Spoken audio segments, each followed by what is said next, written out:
नमस्कार, मी विशाल परदेशी। कोरोनाच्या संकटामुळे यंदा 11वीचे प्रवेश जे आहे त्याची प्रक्रिया अनेक महिने रखडली आणि त्यात मराठा आरक्षणाला अंतरिम स्थगिती दिल्यानंतर 11वी ऑनलाईन प्रवेश प्रक्रिया स्थगित करण्यात आली आणि यात सगळ्या संकटानंतर अखेर 11वीची प्रवेश प्रक्रिया ऑनलाईन सुरू झाली। मात्र पुण्यासह अनेक शहरात दुसरी तिसरी यादी निघाली तरी अजून प्रवेश प्रक्रिया पूर्ण झालेली नाहीये। काय आहे या सगळ्याची कारण, यावरचा भविष्य टांगणीला हा खास कार्यक्रम।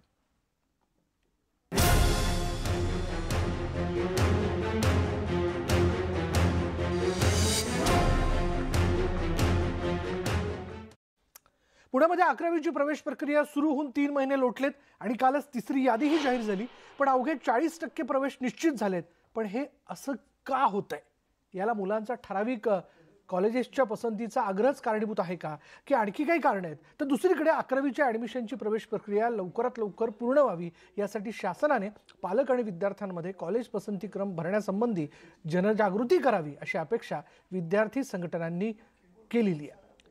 11वी प्रवेश प्रक्रियेमध्ये ऑनलाईन रजिस्ट्रेशन केलेल्या सर्वांना प्रवेश दिले तरी 6000 जागा रिक्त राहतील, पण नामांकितच कॉलेज पाहिजे या हट्टामुळे प्रवेश प्रक्रिया लांबत असल्याचा प्रशासनाचा आरोप आहे। या संदर्भात 11वीचे विद्यार्थी आणि विद्यार्थी संघटनांशी बातचीत केली आमचे पुण्याचे प्रतिनिधी चंद्रकांत फुंदे यांनी। 11वीचे ॲडमिशन किती दिवस आणखी लांबणार आहेत या संदर्भात अधिक आपण बोलूयात। एबीपीचे महामंत्री आहेत शुभंकर, मला सांग हे का होतंय, कोण जबाबदार आहे सगळं?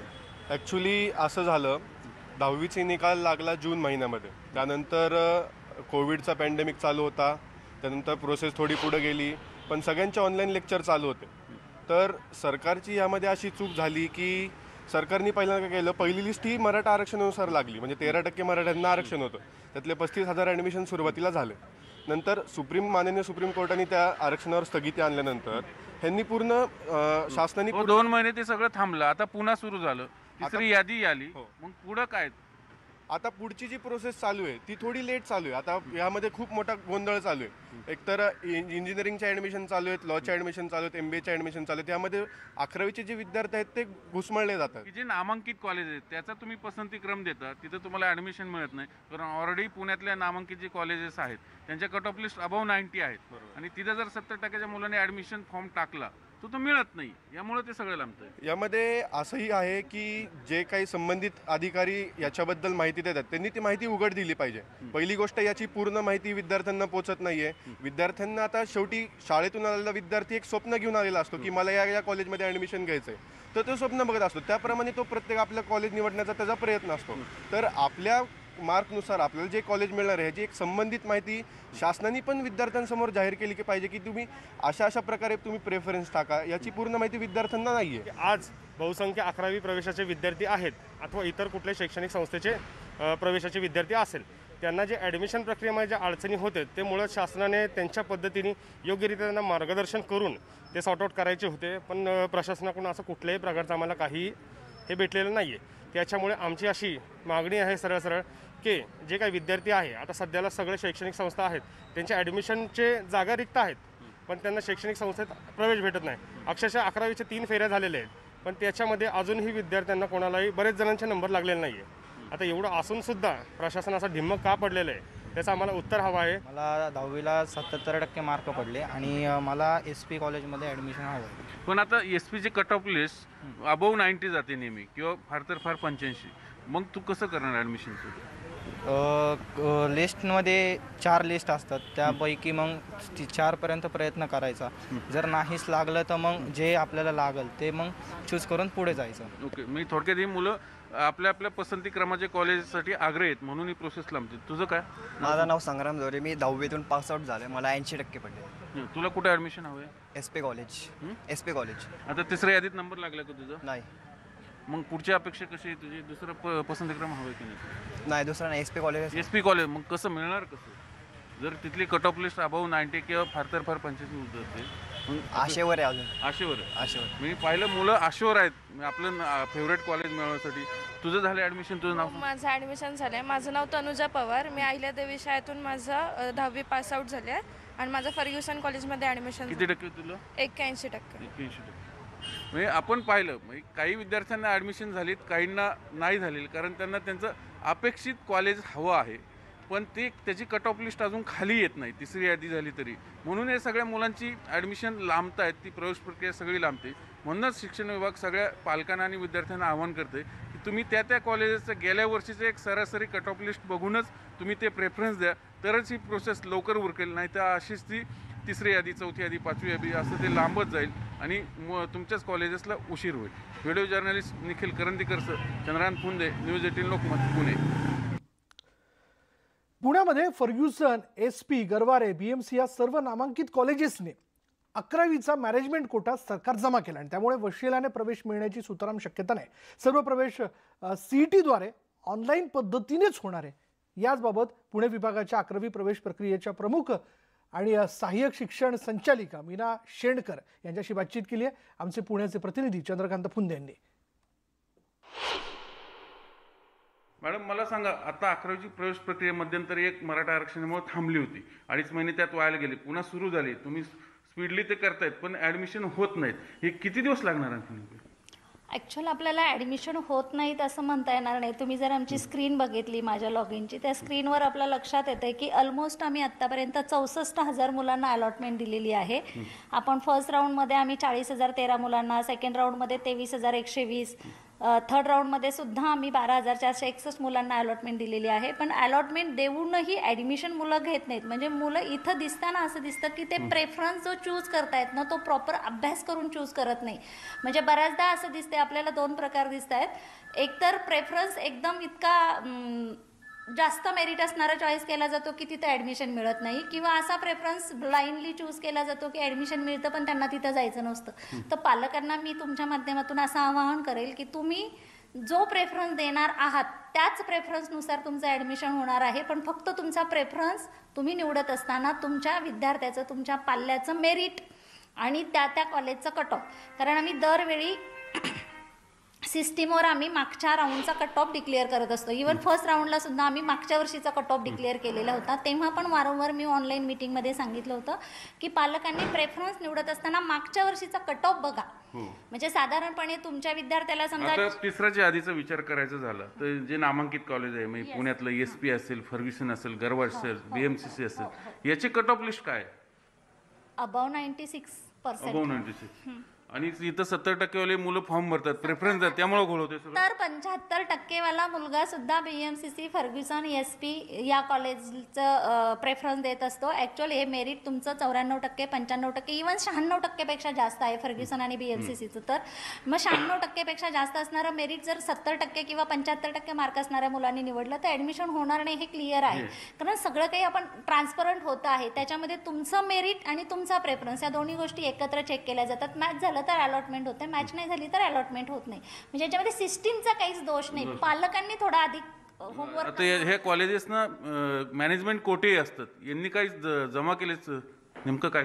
खूप साऱ्या नामांकित जे कॉलेज आपण म्हणूया की ज्या कॉलेजला मुलांची जास्त पसंती आहे, अशा खूप साऱ्या कॉलेजने मॅनेजमेंट सीट सरेंडर केलेल्या आहेत. त्याच्यामध्ये फर्ग्युसन आहे, BMCC आहे, गरवारे आहे, त्यानंतर वाडिया कॉलेज आहे, मराठवाडा मित्रमंडळ कॉलेज आहे, SP कॉलेज आहे. अशा खूप साऱ्या कॉलेजेसनं मॅनेजमेंट सीट सरेंडर केलेल्या आहेत. मग आता पुण्याचाच विचार झाला, साधारण कॉलेजेस किती आहेत, जागा किती आहेत आणि ॲप्लिकेशन किती आलेले आहेत? पुण्याचा विचार करता 304 कॉलेजेस आहेत. अवेलेबल सीट्स 1,07,290 आहेत. ॲक्च्युअल रजिस्ट्रेशन जे झालेलं आहे ते 1,01,390 झालेलं आहे. त्यामुळे आपण जर अवेलेबल सीट आणि रजिस्टर करणाऱ्या मुलांची संख्या पाहता आपल्याकडे अवेलेबिलिटी फुलफिल आहे. म्हणजे आपल्याकडे कुठे सीट्सचा प्रॉब्लेम नाही. आता फक्त त्यांनी राईट प्रेफरन्स द्यावा की ज्याच्यानं पटकन ॲडमिशन होईल. हीच प्रोसेस वेळेत कंप्लीट होण्यासाठी तुम्ही मुलांना काय सल्ला द्याल?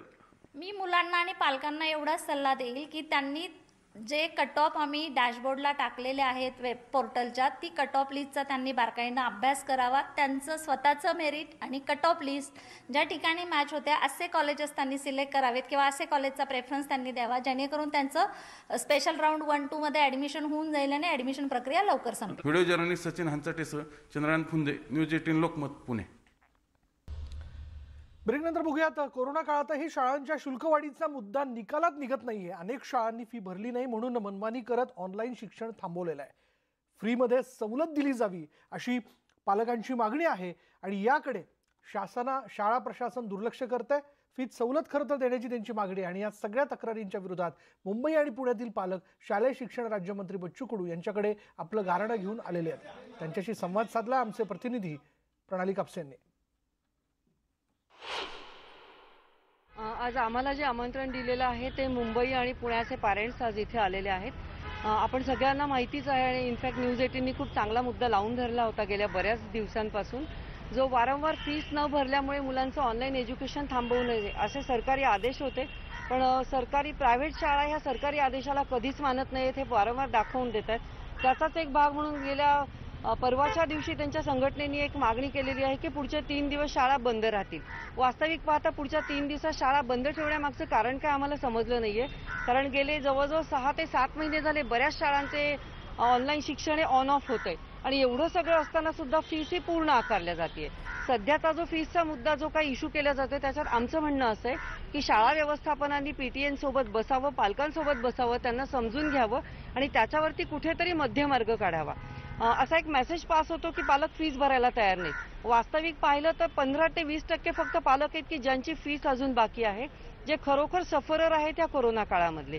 आणि अशा लोकांना जर का हे लोक संस्थाचालक काही कन्सेशन देऊ शकत नसतील, शिक्षण अधिकारी, शिक्षण मंडळ हे काही काम करत नाहीये. कारण वारंवार आम्ही नुसतीच पत्र देतोय, त्यांच्या पत्राला जर का दिलेल्या पत्राला जर महिनोन-महिने काही न्याय मिळत नसेल तर आज आम्हाला मंत्री दरबारी धाव घ्यावीच लागते. इनफॅक्ट काही शाळांनी जर ट्युशन फीचा मुद्दा आपण उचलून धरला की फक्त ट्युशन फी भरणार, तर काही शाळांनी पूर्ण फी ही ट्युशन फी मध्ये कन्व्हर्ट केलेली आहे, जी जवळपास 1 लाखाच्या जवळपास आहे.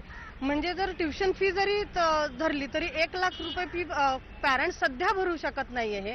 त्यात जर आपल्याला कन्सेशन मिळालं किंवा फीचं बायफर्गेशन करून मिळालं तर हे सगळ्या पालकांसाठी चांगलं होईल. कुठलाही पालक फी भरणार नाही असं बोलत नाहीये, पण फक्त थोडा वेळ हवाय आणि फी मध्ये तुम्हाला बायफर्गेशन हवंय. जे शिक्षण मंत्री होते, तिकडचे जे अधिकारी होते, त्यांनी ते मीटिंग बोलवली होती आणि त्या मीटिंगसाठी सुद्धा शाळा यायला तयार नाही आणि त्यांनी 5 मिनिटं अगोदर फक्त मीटिंगच्या एक मेल पाठवून दिली की आमच्याकडे अशी कुठली लेखी तक्रार नाही. वेराज ऑलमोस्ट 2000+ पालकांनी ऑलरेडी, म्हणजे टोटल 6000 पालक आहेत, पण आमच्याकडे रेकॉर्ड 2000+ पालकांचा आहे की ज्यांनी ईमेलद्वारे रिमाइंडर दिलेले आहेत की आमच्या फीससाठी कन्सर्न काय आहे. जर न्यू नॉर्मलमध्ये शाळा चालू आहे, ऑनलाईनमध्ये चालू आहे, कॉम्प्रोमाइज वेमध्ये शाळा चालू आहे आणि जर का शाळेचा वेळच अर्धा आहे, त्यातूनही पुन्हा इन्फ्रास्ट्रक्चर पालकांनीच करायचं आहे. लॅपटॉप त्याला घ्यायचा आहे, वायफाय त्याला द्यायचं आहे, मोबाईल द्यायचा आहे, व्हॉटेव्हर, स्कॅनिंगसाठी स्कॅनर ठेवायचा, परीक्षा दिल्यानंतर पेपर स्कॅन करून पाठवायला. या सगळ्या याचा विचार केल्यानंतर फीमध्ये काहीतरी म्हणजे काहीतरी कॉम्पन्सेशन करायलाच पाहिजे. जो मुजोरीपणा चाललाय, संस्था चालकांची जी मनमानी चालली आहे ती कुठेतरी थांबली पाहिजे असं आम्हाला प्रकर्षाने वाटतं. बच्चू कडू साहेबांना माझी रिक्वेस्ट आहे की त्यांचे अधिकारी फक्त कायदेशीर कारवाई केली जाईल असं कागदावर म्हणतात, प्रत्यक्षात होत नाही. आज बच्चू कडू साहेबांना माझी विनंती आहे की ज्या ज्या शाळा आहेत त्या शाळांच्या आवारातील ज्या काही पोलीस चौक्या आहेत त्यांना त्यांनी डायरेक्ट आदेश द्यावे की पालकांच्या तक्रारीवरती त्यांनी शाळेवर त्वरित FIR दाखल करून घ्यावी. मग हा मुद्दा न्यायालयात जाईल.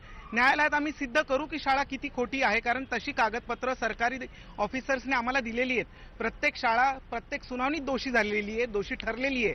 तरी सुद्धा शिक्षकांच्या विरोधात, संचालकांच्या विरोधात शिक्षक संचालकातील एकही ऑफिसर कुठलीही कायदेशीर कारवाई करत नाहीये. पुण्यामध्ये ऑलरेडी आमची सुनावणी झाली 3 दिवसापूर्वी, पण त्या सुनावणीमध्ये आम्हाला असं दिसून आलं की संस्था चालक आणि जे शिक्षण अधिकारी आहेत ते एकमेकांनी मिळून ती सुनावणी केलेली आणि जो पण निर्णय तो संस्था चालकांच्या बाजूनीच दिलेला आहे. त्यासाठी न्याय मागण्यासाठी आम्ही बच्चू कडू साहेबांकडे आलेलो आहे. व्हिडिओ जर्नलिस्ट समीर चौधरीसह प्रणाली Kapse, news 18 Lokmat, Mumbai.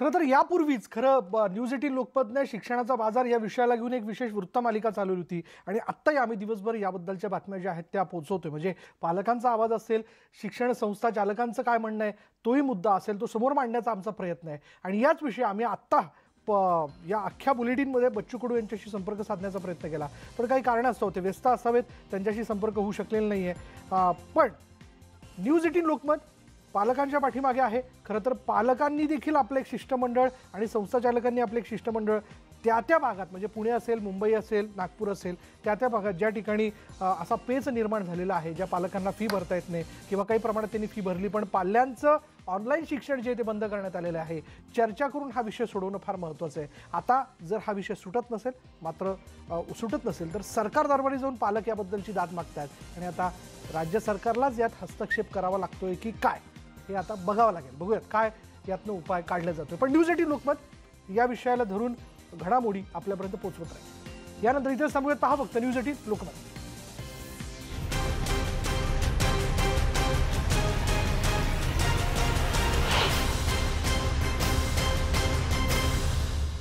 Prayojan Amul, the taste of India.